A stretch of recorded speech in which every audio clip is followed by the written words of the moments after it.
Potentially an interesting deck on Duelist A side here. Got Runick Fortune Lady on Duelist A side. We drew water off the top here.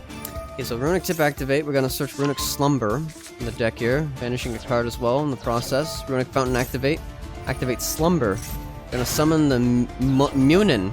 Runick Wings, discarding the water. Try to recycle, I believe. Wait, what does this one do?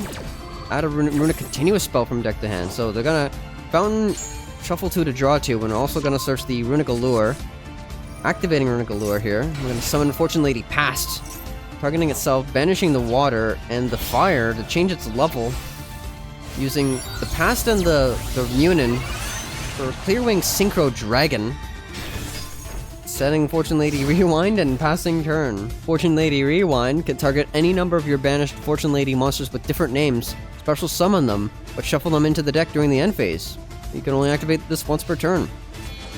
So now, they're gonna Kaiju over the Clearwing Synchro Dragon. Numeron Network activated here, and then Numeron call. They just had every freaking Numeron card in the hand right out the gate.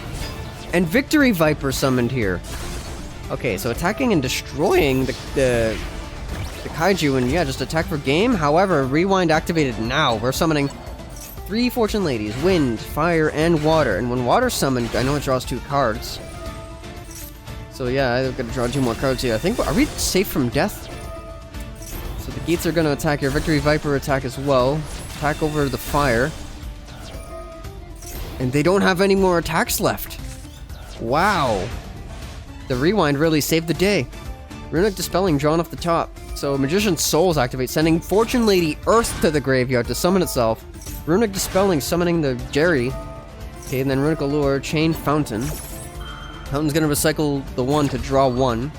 And the Allure, I believe, banishes another card from the opponent's deck face down. Or face up, rather. Okay, summoning Fortune Lady Past now. Magician's Soul sending the Allure to the grave to draw. Past is going to banish a whole bunch of Fortune Ladies, increase its level by the amount of Fortune Ladies banished, I believe. Synchro summoning the Arcanite Magician. Arcanite Magician is going to place 2 spell counters onto itself, removing a spell counter to destroy a card the opponent controls, not once per turn. But now it no longer has spell counters, so they just have to pass turn. But that's not bad. So, what can Numeron do? Widow Anchor activate to negate the Jerry, and also put itself in the grave so they can search Widow Anchor and draw another card now that they have more than 3 spells in grave. Lightning Storm is drawn off the top, destroying the fountain. And then here's the second Numeron Network activating that, sending the Calling to the grave, summoning 4 more gates. Can we save this duel? I don't think we're dead yet, because Jerry, when destroyed by battle, can destroy a card from, on the field. So they're gonna destroy one of the gates that didn't attack yet. Fair enough. We still have Arcanite Magician to protect us from the 3rd attack. Holy crap. Main phase 2, they're gonna use all 3 of those monsters, link them away from Mega Clops, and summon and set a card on the field, pass turn. Okay, so we draw another freaking Fortune Lady Rewind, setting the light and the Rewind, pass turn. Okay. So it looks like we have 5 Fortune Ladies with different names in the banish zone. Kaiju is here, Gameciel. And then Widow Anchor is going to steal the Gameciel. However, Fortune Lady Rewind, activate, target 1, 2, 3, 4, 5 Fortune Ladies in the banish zone. Summon all 5 of them onto the field. One of them being Water, so Water can draw 2 cards here.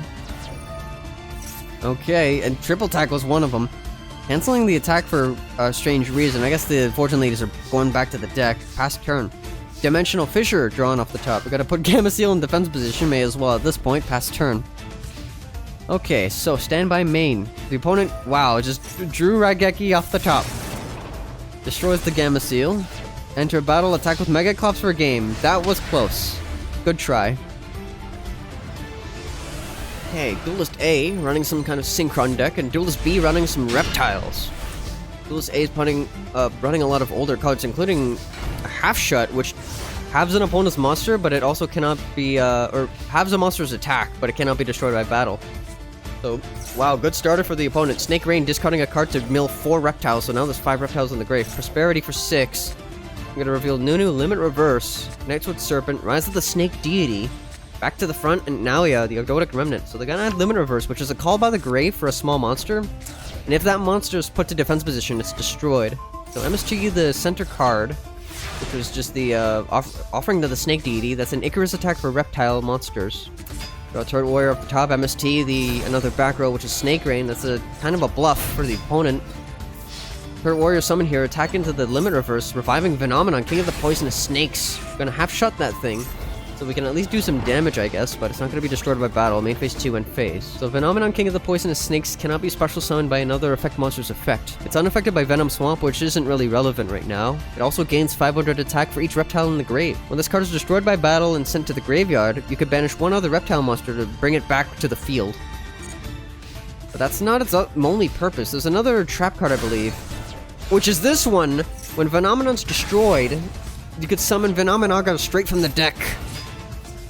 So, Twaddle is well special summoned here, so Phenomenaga I'm going to read after this battle phase here. So Phenomenaga, the deity of poisonous snakes, cannot be normal summoned or set. Must be special summoned with Rise of the Snake Deity, or by its own effect. Rise of the Snake Deity being the trap card that was activated a second ago. Gains 500 attack for each reptile monster in your graveyard. Neither player can target this card with card effects, also it is unaffected by other cards and their effects. When this card is destroyed by battle and sent to the graveyard, you can banish one other reptile monster in your graveyard, special summon this card. When this card inflicts battle damage to your opponent, place one Hyper Venom counter on it. When the third Hyper Venom counter is placed on this card, you win the duel. So we've already got one Hyper Venom counter on there. Duelist A basically has 2 turns remaining at most, I guess, unless they can find a good out for the Phenomenaga. We draw another half shot. We're gonna set that, and Warrior Returning Alive recycled the Turret Warrior, since Nitro Synchron's a machine, not a warrior. Now he has summoned here, searching the Water Lily. Okay, that's a very powerful card, but we're gonna make a synchro play here for level 8. Going to make Reptilian Melusine, and I believe this is definitely lethal damage on board. Water Lily for sending Nyami into the grave, and then we're just gonna attack for game. Oh, wait. Half shot, but they cannot target Phenomenaga. That is indeed game. Here we go. We've got Labrynth versus Gusto. We kind of draw the nuts here. Draw phase, we're gonna activate Stove, discarding itself and another Stove to set the Welcome Labyrinth from the deck. Standby main, setting... Oh wait, Chandraglaive, we're not done yet. Discarding itself and the Lady, for the Lovely, to put the field spell from the deck to the field, and we're gonna set Big Welcome past turn. Okay, Duelist B, summon Gusto Vidir. Going to send a Gusto from deck to grave. It's gonna be the Pilica, summoning Griffin, summoning freaking Speedward Takam Tomborg.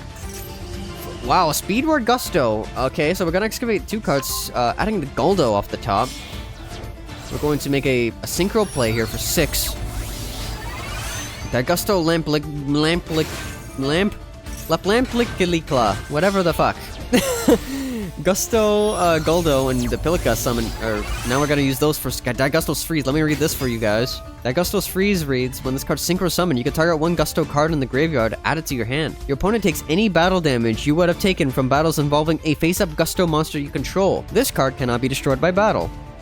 So it's kind of a Makenko. Okay, so we're gonna chain Welcome Labyrinth, chain Maxi as well. Okay, Resolution. Maxi activated successfully. Welcome Labyrinth's gonna summon the Lady from the deck and pop the Freeze. Not protected from card effect destruction. Gonna recycle the Pilica off the Freeze, however.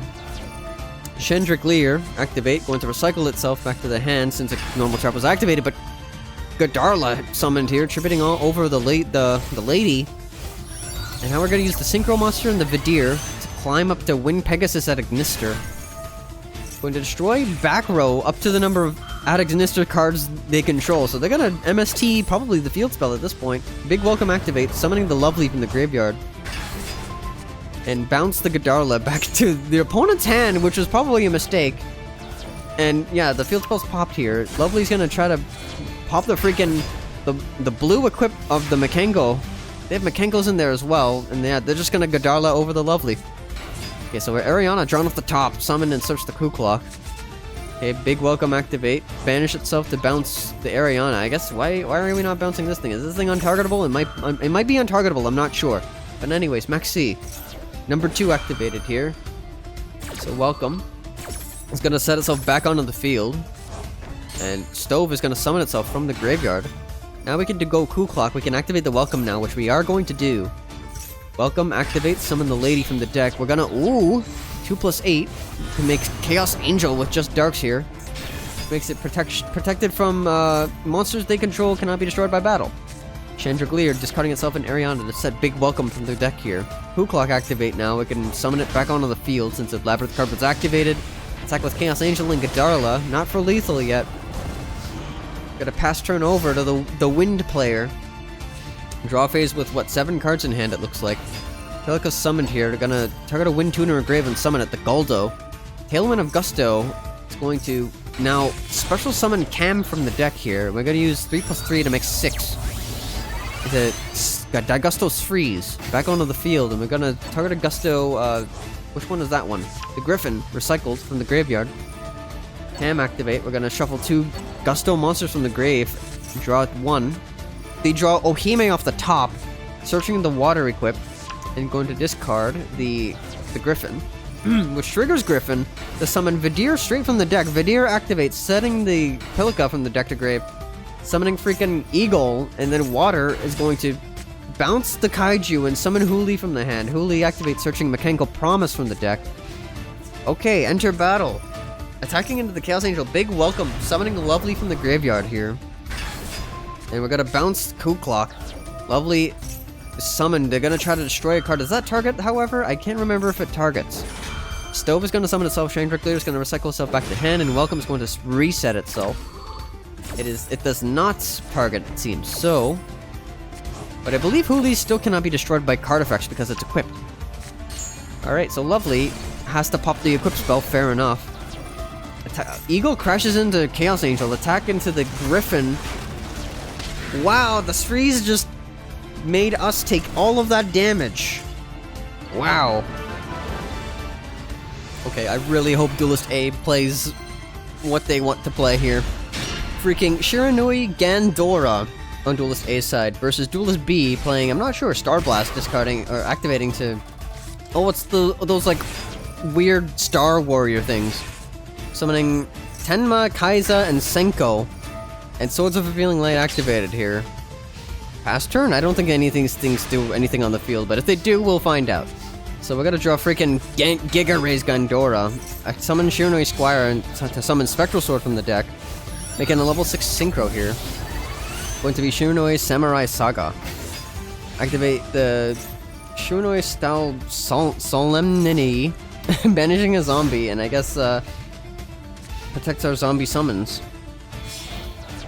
Okay, so now the opponent's gonna make some plays here, linking off 2 warriors away from Verte Anaconda. Okay, Verte Anaconda going to pay 2,000, send Polymerization to the graveyard, using the Kaika and the Tenma as material for Editon the Conqueror Star. Going to add a level 5 warrior from deck to hand, the Tenma, the Sky Star. Okay, Senko the Skybolt Star activate, banishing itself to lower Editon's attack and pop the freaking Shiranui.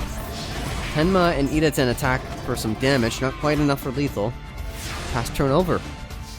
So now it's our turn. Draw phase. We're gonna draw another Spectral Sword type card. We're gonna set Necrophase face down. Banish a zombie from the grave to protect our zombie summons for the next turn or so. Kaika in the graveyard, summoning itself onto the field since I think a card was banished, it triggers it. Not sure, but Squire activates since it's banished. I believe it summons itself. Well, let's find out. Kaiki, using itself and Editon as freaking material for Shura the Combat Star. And oh, we're gonna draw a discard. That's what it does. So we're gonna discard Gandora, draw and set the Shiranui style Swallow Slash, which is basically Icarus attack for zombies. So we're gonna tribute the Necrophase. Gotta pop those 2 warriors. One of them being Amazona's freaking swordswoman. But I guess it's negated, and Tenma attack, and same with the Amazon swordswoman, and Shura has no attack points, it seems. Pass turn. Surely we can do a Gandora play at some point here. So we have the continuous spell banishing Necrophase here. Chaining Kaiki. So it's going to summon itself onto the field once again. It seems to summon itself onto the field if they control a level 5 warrior with a different attack than its original attack. But anyways, Kaiki activate, going to quick fuse, using itself an Amazon swordswoman. For Guilty Gearfried, the Magical Steel Knight. And then Necroface is banishing, I believe, 5 cards off the top of both players' decks. Giga Raise Gandora, summon onto the field and wiping the field. Holy crap. But, wait, Edithon the Conqueror Star summoned here. So real quick, Giga Raise Gandora, the Dragon of Destruction reads, cannot be normal summoned or set, must be special summoned from your hand by sending 2 other monsters from your hand and or field to the graveyard. Gains 300 attack for each banished card. Once per turn, you can pay half of your life points, apply one of these effects. Depending on the number of Gandora monsters with different names in your graveyard, destroy all cards on the field for 1, banish all other cards on the field for 2, and banish all other cards on the field and in the graveyards for 3 or more different Gandoras in the graveyard. Holy crap. So anyways, Edithon's gonna search a level 5 warrior, but gotta summon Spectral Sword Shade, banishing itself to summon some Shiranuis from the banished zone. Gonna make a Synchro 6 play here again for Samurai Saga. Battle phase, attack with the Giga Raise Gandora into the Edithon, but its attack is lowered to 0 because of Edithon's effects. Wow.